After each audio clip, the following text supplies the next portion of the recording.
All right. Hello, this is Eliana Batya, and I am talking again tonight. This is the next part of my video journal. And somebody might be wondering why every time you see me, I have a ponytail. Well, the reason why I have a ponytail is because my hair is really long in some areas, and it is very curly. And I actually have dreadlocks. I can't comb through my hair.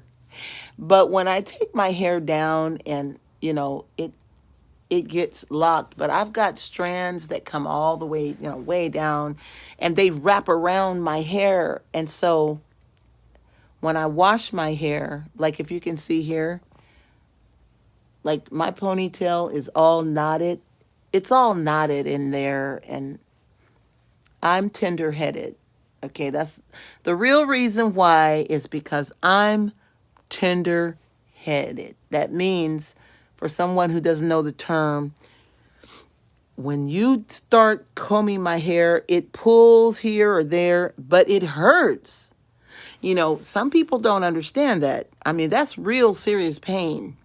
And when I was a little girl, my older sister would do my hair a lot for my mom. See my feet? Hello, feet.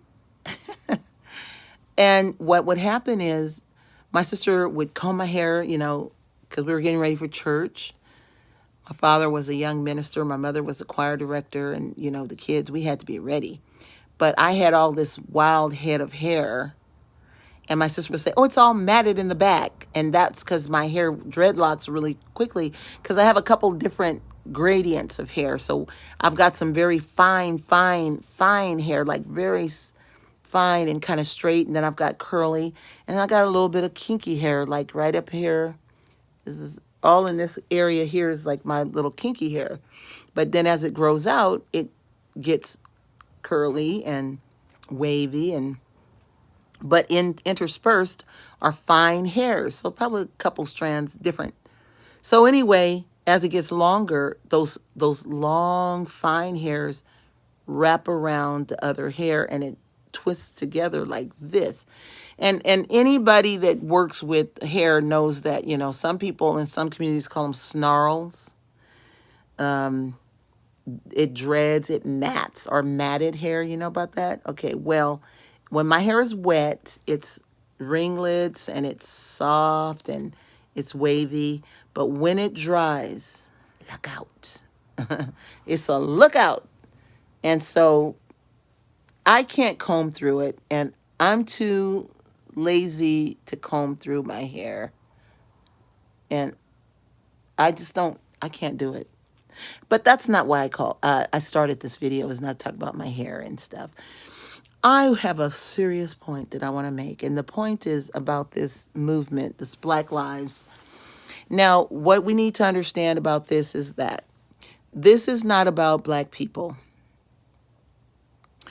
At first, I thought, and I think the whole world thought, that when they were saying Black Lives Matter, they were saying that, and it was billed to the world that the death of an innocent black man, or a black man killed, or a black woman killed, was not getting proper justice, and it still isn't. Let's be honest. We're all adults. A lot of times, black people are killed by the police, and this has nothing to do with black on black crime, because white people kill white people, right? What about all the serial killings? What about all the men who prey on young white women, kidnap them, kill them, cut them up? Okay, there's white on white crime. There's Hispanic on Hispanic crime. There's Asian on Asian crime. So black people killing each other is not a phenomenon. Every culture does it, and we know that. Your serial killers are always hunting women, and these are usually white men hunting white women and killing them. You got your pedophiles that are taking young children. They go to Disneyland, and a lot of them are white businessmen taking white children and raping the children at the age of 2 and 3 years old and keeping them locked up. So we're not talking about white on white crime, and we're not talking about black on black crime. But what we are talking about is it would be different if the police department, all the black men of the police department, were suddenly targeting young white males, and the body camera showed that they stop a young white male and then say, stop resisting, and the white male is not resisting. Get on the ground, and he's on the ground, and then all of a sudden you hear pow, pow, pow. And then the story is, he was resisting, and I feared for my life. Okay, there would be an outcry, right? Because if it was a gang of black cops killing white males, and the body camera showed that the white male was compliant, but he was still killed, there would be an outcry. So we thought Black Lives Matter was about that disparity of equality amongst the police department and those officers that were targeting black men in the gang and killing them, or black women. So we've suddenly found out, and not suddenly, but we have begun to discover that the Black Lives Matter movement is not about that at all. It's about Marxism. It's about sexual rights of the homosexual community, the LGBTQ plus community. It's about anarchy, socialism, social change, communism. It's not about black people. It's not about black people, and it's not about black lives. It's about changing the government structure of the United States of America and bringing the regime down. So the piggyback is when black people are walking about a real issue that concerns us as a people, and we're doing a peaceful protest, all of the Marxists and anarchists and communists are joining in, and they're making a lot of other noises, and they are being destructive, and they're now chanting death to America. So that sounds like we even have some Middle Eastern influence in that whole movement as well. And the goal is to bring America, in the Middle East, they call America the Great Satan. In America, they say, oh, it's God's country. Oh, God. What God are we talking about? America has committed so many atrocities, it's not even funny. I can't believe someone would believe that the United States is a God-fearing country. It's a company. It's a company. It's an organization. It's an LLC. It's a corporation. It's not a country the way we think of a country. It acts like under the moniker of a country, of a nation, but it isn't. It's a company. It's a business. America is one of the greatest businesses, and that's why the capitalists and all your corporate owners, they love America, because this business gives them the greatest tax shelter. It gives them the greatest return on their dollar, the greatest wealth. In order to not pay taxes or be in a lower tax bracket, you have to keep buying stuff. So you keep buying houses and land and boats and planes, and the more you buy, the more you're rewarded. It's a company. It's also a multi-level marketing kind of a company as well. Pyramid scheme, if you will. America is a pyramid scheme. It really is. It's a death machine. It's a war criminal. And people are saying, God bless America. Well, the God of heaven and earth that created the heaven and earth is not going to bless America. Newsflash. The God of creation is not going to bless America. America is under judgment right now. and it will continue until it's actually brought to desolation. So this is what a lot of people don't get, they don't understand, because they've been taught to, put their hand, pledge allegiance to a piece of cloth, and to say, under God, one nation under God, indivisible. It's divided, right? It's not under God. Well, at least it's not under the God of the heavens that created the heavens and the earth. It's under a false god, Mammon. So it is a nation under Mammon. It is divisible. It's divisive. And whoever serves this nation is part of the problem, because the nation is not a nation. It's a business. It's a company. And so there's company loyalty. So if you're loyal to this company, you can get a pension and a return, some of the good perks. If you're disloyal to this country or this company, you can't. And we found out that it was a company because when Donald Trump, who has been the CEO of different companies, took over, he's running it like a company, not a country. It's a company. That's when the truth is revealed. He understood that. He just became the CEO, kind of like bought the company. All right, back to Black Lives.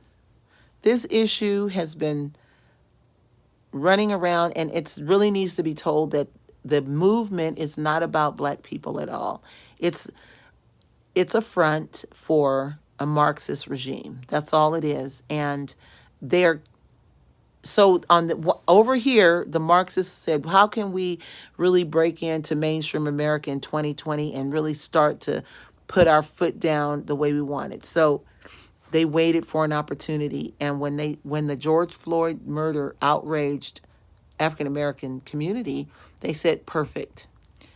There's been so many murders of Black men without justice.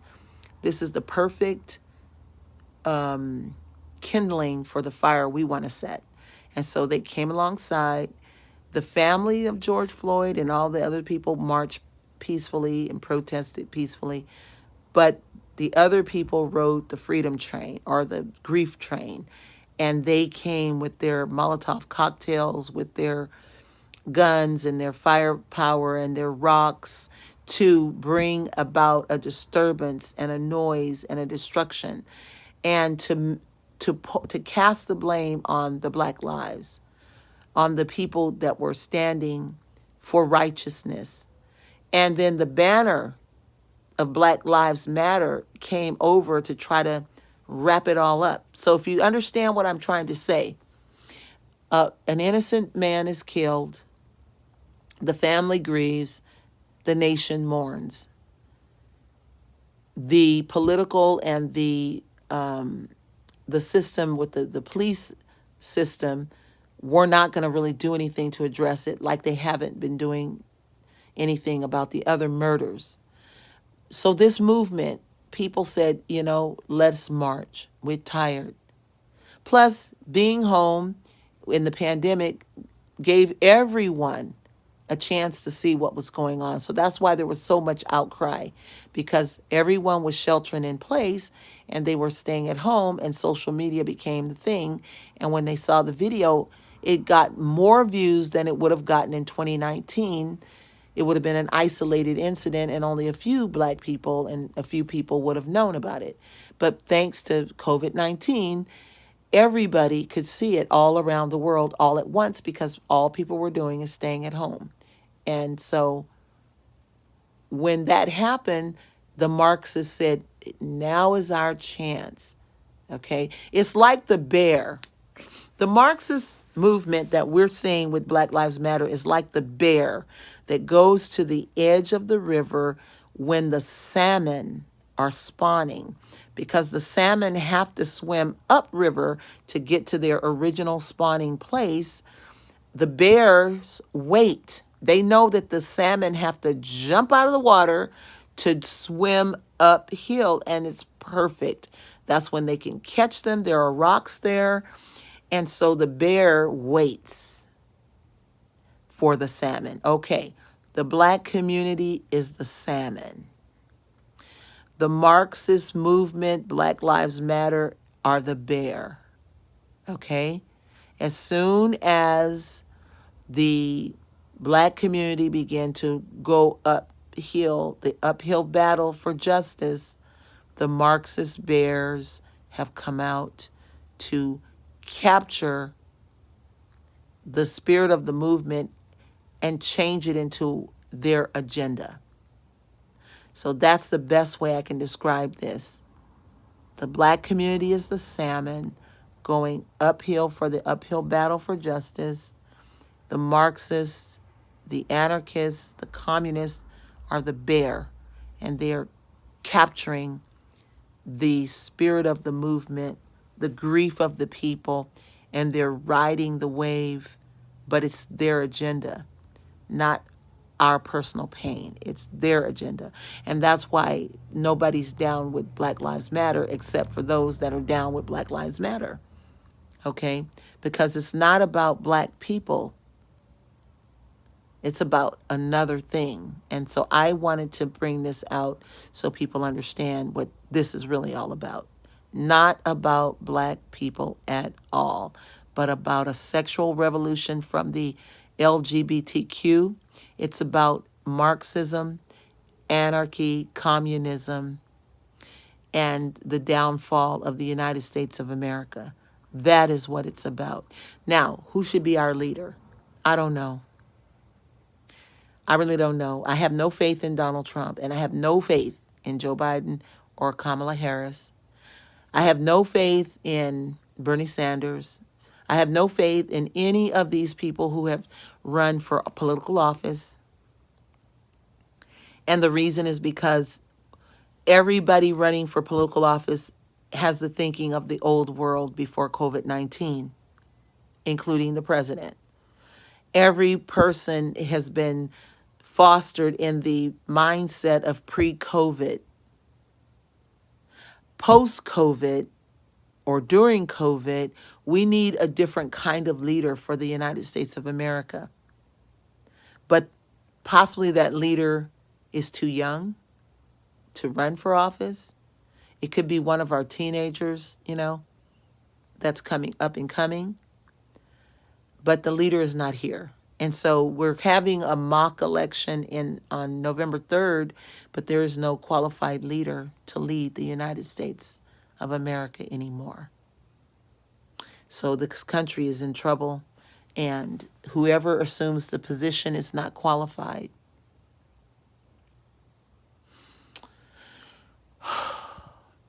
So we're in trouble, people. It's time for us to start praying. That's all I wanted to say. Good night.